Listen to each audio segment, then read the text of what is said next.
चाहिए बंधुओं, बिल्कुल ठंडा और चिल दही खाने को चाहिए पड़ता है।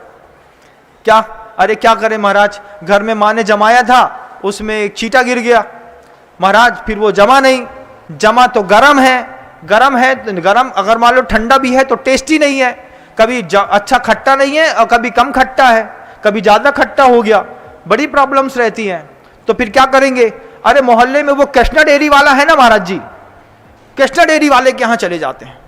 वो कृष्णा डेयरी वाला भी बड़ा स्मार्ट है, वो कृष्ण जी का एक छोटा सा एक फोटो लटांग देता है, उसमें गागल लगा देता है, उसमें खूब सारा दही फोटो में गिराता है, बांसुरी बजाते हुए कृष्ण जी खड़े रहते हैं। कृष्णा डेयरी, हमारे यहां ताजा दही मिलता है। आपने लिख लिया ताजा दही मिलता है, कृष्णा डेयरी के पास पहुंच गए आप।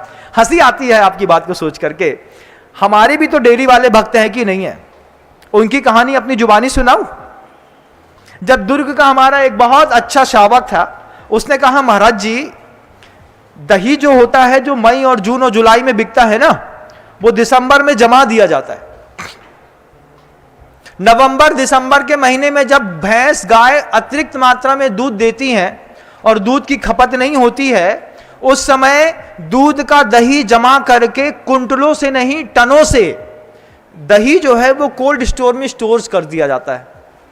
अब कोल्ड स्टोर में दही स्टोर पे रखा हुआ है।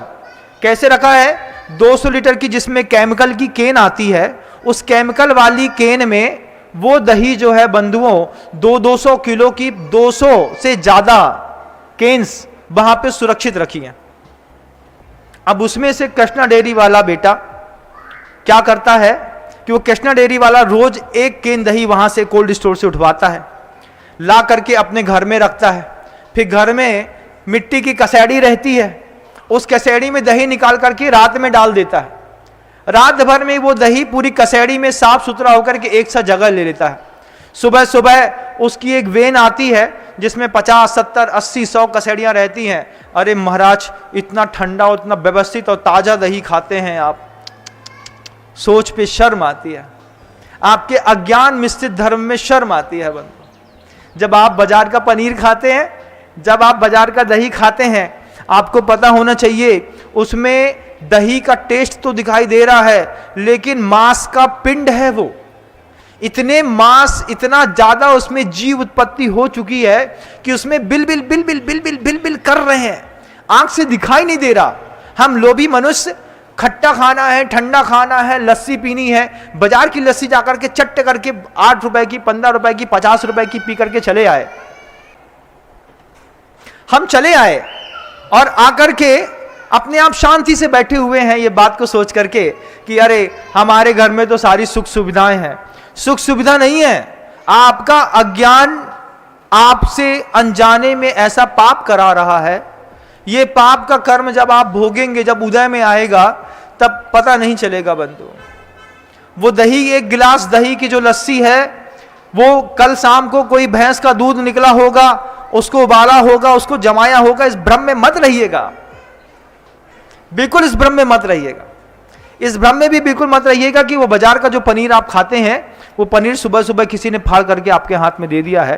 कितने सारे केमिकल्स रहते हैं। मैं कहना चाह रहा था, भोग की शुद्धि रखिए, भोजन करिए, लस्सी पीना है पीजिए, उसमें कौन सी बात हो गई। पत्नी को बोलिए, पत्नी के लिए आप गाय का दूध ला करके 5 लीटर अलग से दे दीजिए, गर्मी है 2 लीटर दूध ज्यादा दिया करो। उसको समझा दो हमको अच्छा चिल चाहिए है, अच्छा ठंडा चाहिए है, बर्फ डाल के चाहिए है, वो बना के देगी ना आपको। लेकिन इस बात की तो गारंटी रहेगी कि कल शाम का दही जमी है, अभी सुबह हमने आपको दे दिया। 24 घंटे से पहले जमाए हुए दही का उपयोग कर लिया तो बहुत अच्छी बात है। लेकिन वो बाजार के दही के साथ हल्दीराम का भुंजिया का पैकेट डाल करके जब आप घर के अंदर लाल मिर्ची डाल के पराठा खाते हैं, उस समय आपकी भोग की पूरी शुद्धि नष्ट हो चुकी होती है। आप क्या करते हैं आप जानिए, मुझे क्या दिखाई देता है मैं मात्र उतना बताने का प्रयास कर रहा हूं।